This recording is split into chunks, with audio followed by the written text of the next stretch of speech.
The year is 1917. Fighting rages on the Eastern Front of the First World War. Both Germany and Russia are on the brink of collapse. Soldier, I need you to bring me this man. Got it. Found him, sir. What? No, not Lenin. Lenin, the Russian communist. What? Why would I need a beetle? Lenin, the Russian communist. He was exiled to Switzerland. You know what? I'll do it myself.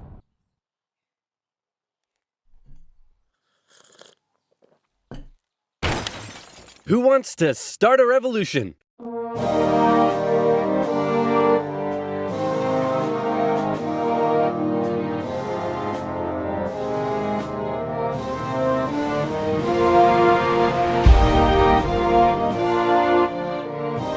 The Germans put Lenin on a train and sent him all the way back to Russia, hoping he and his mates would create an internal crisis. And create an internal crisis they did. The government was overthrown, and Lenin was in charge. He immediately pulled out of the First World War, made the country communist, started a 3-year-long civil war, got shot, broke the economy, caused a famine, and then he died.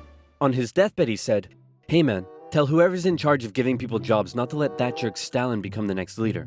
By the way, who did I put in charge of giving people jobs? That would be Stalin, sir."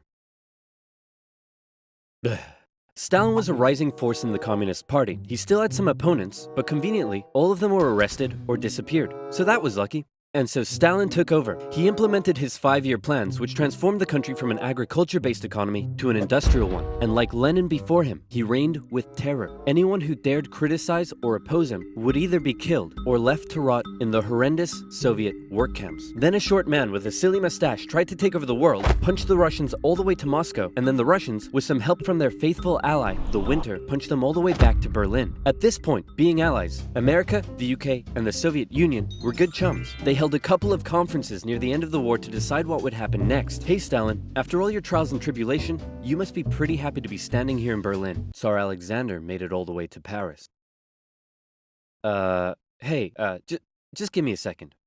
Hey man, I think something's up with Stalin. I know, right? What should we do? Shall I tell him about the bomb? Yeah, tell him about the bomb. That will scare him.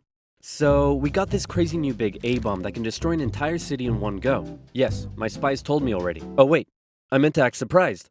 Wow, that's amazing. He already knew. How? Am I sure I want to send nuclear secrets via unsecure public coffee shop Wi-Fi? Am I ever? Dude, use a VPN.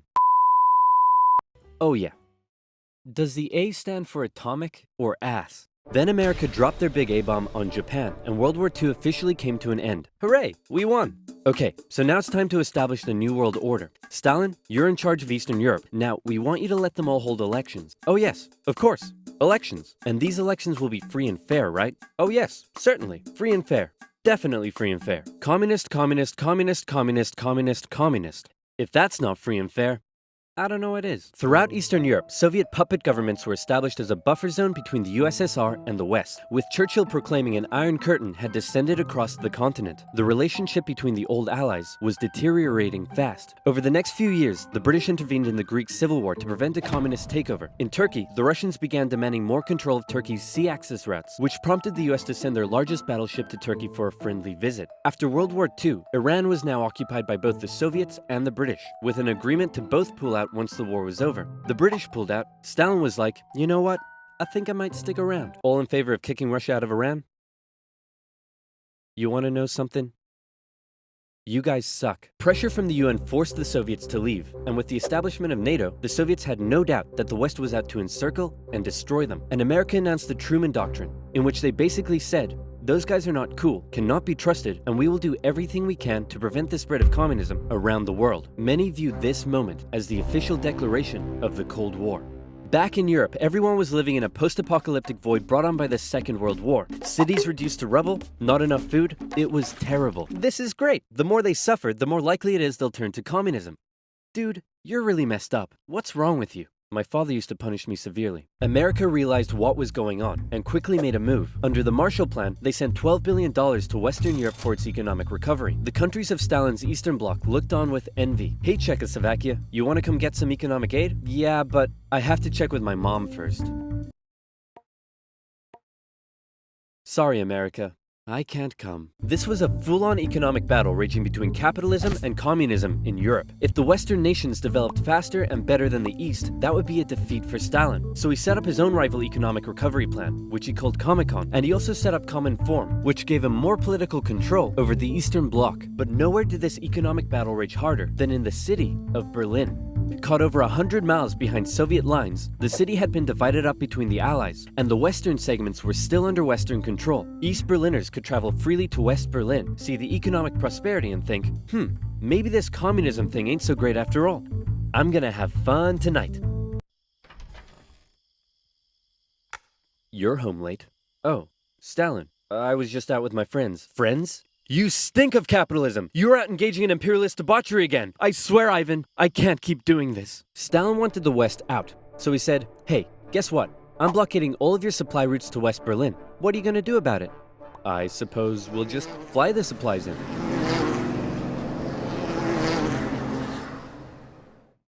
Alright, Truman. You in this round. The Berlin airlift was an incredible undertaking and a major success for the Western Allies, and Stalin ended his blockade of West Berlin. His aggressive actions worried the West, but not as much as this did.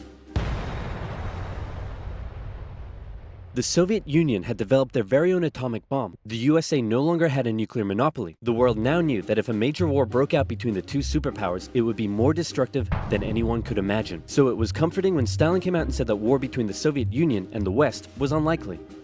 Oh, wait, inevitable. He said it was inevitable. Hey, you know who I haven't checked in on in a while? My good friend China. Whoa, what happened to you? What happened to them was a full-blown civil war that had been going on since 1927. The People's Liberation Army, under the leadership of Mao Zedong, successfully defeated the Republic of China, who fled to Taiwan. The now communist China and the Soviet Union signed a mutual defense treaty. This was terrible news for the West. But wait. There's more. After the Second World War, Korea was divided along the 38th parallel. In the north, the Soviets set up a communist regime. In the south, America set up an anti-communist regime. Both were led by very sweet-looking old men, but don't let that deceive you. They were both ruthless dictators, and both dreamed of reuniting Korea under their own regime. Now that he had the bomb, Stalin was feeling a little more cocky, and he finally gave Kim permission to attack. The North launched a surprise invasion of the South on June 25, 1950. With Soviet aid, the North Koreans steamrolled through, taking Seoul in just 3 days and replacing one ruthless dictator with another. The UN were freaking out and quickly created an emergency force made up of troops from 16 countries to defend the South. The West still held Busan and made landings at Incheon near Seoul. They pushed the North Koreans out of Seoul, replacing the ruthless dictator that had replaced the first ruthless dictator with the same ruthless dictator that had previously been replaced by the new ruthless dictator. And the West then continued all the way up the Korean peninsula. At this point, China was getting worried that the UN may just keep going. The US had sent this guy to lead the operation. After winning the Pacific theater of World War II, General Douglas MacArthur's head was big and his balls were bigger. He reassured President Truman that there was absolutely no way at all that the Chinese would ever get involved. Meanwhile, 500,000 Chinese troops were crossing into Korea. Nuke 'em. No. Nuke 'em. No! Ah, come on! You're fired. The US considered the nuclear option, but now that the Soviets also had the bomb, they didn't want to risk all-out global destruction. The communists pushed the West right back almost to the exact same spot they had all started from, and they ended up in a stalemate, where they remained until both sides finally agreed to work towards a peace settlement in 2018. Back in America, Americans decided they wanted a new president who would be tough on communism, so they elected famed World War II General Eisenhower, who is really hard to draw. It's 1953. Hey Stalin, how you doing? Oh, he's dead. He had a cerebral hemorrhage and his reign of terror kinda came back to bite him in the ass because he had imprisoned all of his best doctors and those that were left were too terrified to treat him. The new leader, Nikita Khrushchev, called a meeting and said, "Hey guys, you know how Stalin was imprisoning and murdering us all for doing basically nothing? Yeah, he was kind of a jerk. I'm really not sure how this is news to you." Khrushchev went on a campaign of de-Stalinization. Statues of Stalin were taken down, Stalingrad was renamed, and Khrushchev announced that he wanted the Soviet people to be happy and would allow greater freedom in the Soviet Union. So how did that work out? Well, an uprising in East Germany was brutally suppressed, a revolution in Hungary was brutally suppressed, and demonstrations in Poland were brutally suppressed. Although he did finally allow some mild reforms. Back in the Soviet Union, he permitted more cultural expression, but then began banning stuff based on his own personal taste. Modern art looks like a child urinated on a canvas. Banned. Jazz music sounds like the feeling of needing to fart. Banned. Your poetry is really depressing. How could anyone in the Soviet Union be depressed? You're banned. Khrushchev wanted the Soviet people to be happy, but not like that, or that, or that. Young people began enjoying abhorrent Western pop culture. Son, remove that disgusting imperialist apparel at once. Shut up, Dad. You can't tell me what to do. Well, would you look at that? Turns out he can tell me what to do. The West had initially liked the cut of Khrushchev's jib, but world events soon soured relations even more. The two sides were spying on each other a whole lot throughout the Cold War. The KGB had spies and informants in nearly every aspect of Western life and government, so much so that whenever the US tried to send spies into the Soviet Union, the KGB were usually ready to arrest them on the spot. Members of the Manhattan Project aided the Soviet Union in acquiring the bomb. Some American officials believed they were on the wrong side. I'll sell you 3 secrets for $5 million. Okay. Go ahead. The Allies are digging a tunnel under East Berlin to tap your communications. There's an American agent living at this address in Moscow, and sometimes, when I'm home alone, I like to put on my wife's dresses, sit in the corner, and cry for hours. Very interesting. In America, fear took hold during the Red Scare and the McCarthy trials. American values imploded as fear of communism collided with freedom of thought and expression, and communist kind of became a buzzword thrown around to describe anything people didn't like. Hollywood? Communist. Your next door neighbor's dog? Communist. When the grocery store cashier asks if you need a bag when you clearly can't carry 10 tubs of baconaise in your hands, communist. But one area in particular where the US had an edge over the Soviet Union was in its espionage technology. In particular, U-2 spy planes flew across Russia carrying out surveillance from the skies. There was a nasty incident in 1960 though, when one was shot down and Khrushchev was furious. Who the hell is this? He's a high-altitude weather enthusiast who flew off course. Okay, that sounds plausible. Wait a minute. Why does he have a gun and a poison needle? Because he's a very naughty high-altitude weather enthusiast. But much to America's concern, the Soviet Union appeared to be ahead in the space race. Everyone freaked out when Russia launched the world's first satellite, and then they actually sent a man into space.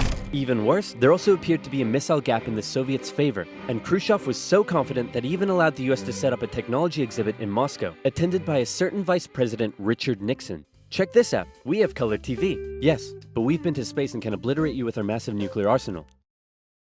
Check out this vegetable peeler. Tensions increased further when both sides upgraded their atomic bombs to hydrogen bombs, and after West Germany was allowed to join NATO in 1955, Khrushchev set up the Defensive Warsaw Pact, strengthening the military ties between the Soviet Union and its satellite states. In 1960, Americans decided they wanted a new president who would be tough on communism, so they elected John F. Kennedy. The Soviet Union was advancing its technology, but it was also bleeding its coffers dry, and all of the money was going towards the military, not the people. Life under communism was still as hard as ever, and Berlin remained a thorn in the Soviet side. The contrast between the economically prosperous West and the struggling East was clearer day by day, and East Berliners were still able to freely travel to the West. Now, many of them were deciding to stay there. Millions defected to West Germany via West Berlin, causing Eastern factories to lose workers and taking a heavy toll on the economy. Soviet leaders decided this couldn't continue any longer. First, Khrushchev tried this: leave West Berlin, or else. Or else what? Or else, I'll be really mad at you. Yeah, no, we're gonna stay. Listen, man, West Berlin is ours, East Berlin is yours. That's just how it is. Kennedy felt pretty good about his show of American resolve. But wait a second, did you catch that? Let's replay it. East Berlin is yours. Uh-oh, Kennedy just told Khrushchev that the USA wouldn't interfere in what the Soviets did with their section of Berlin, so Khrushchev came up with a new idea. We're gonna build a wall, and it's gonna be a big, beautiful wall, and it's gonna keep out all the Mexicans. Just say that's wrong, it's gonna keep in these Berliners. Oh, sorry, it's gonna keep in all the Mexicans. On August 13th, 1961, Berliners woke up to find their city divided into two, with barbed wire and guards blocking the border between East and West. Over time, a wall was constructed throughout the city. Families were torn apart. Thousands would risk their lives escaping over the wall, and hundreds would die trying. To the despair of Berliners, the West were unable to do anything about it, but the wall did put on full display the failure of the communist system. As Kennedy said, democracy is not perfect, but we have never had to put a wall up to keep our people in. As part of the agreement between the two sides, US diplomats were still allowed to travel to East Berlin, but suddenly, East Berlin crossing guards started giving them the business, and Kennedy was like, nah-uh. In October, the US rolled tanks up to the crossing point at Checkpoint Charlie as a show of strength. The Soviets did the same, and the two were in a standoff. They stayed like that for 16 hours, and the world braced for nuclear Armageddon. Thankfully though, Kennedy called Khrushchev directly and was like, hey man, this is getting way too hot. How about you back your tanks up by an inch and we'll do the same? Sounds good. Okay, how about you back your tanks up by another inch and we'll follow suit? Alright, hey, you want to do another inch? And they both very slowly inched away from the apocalypse. Phew, let's hope that's the biggest crisis of my presidency. It wasn't.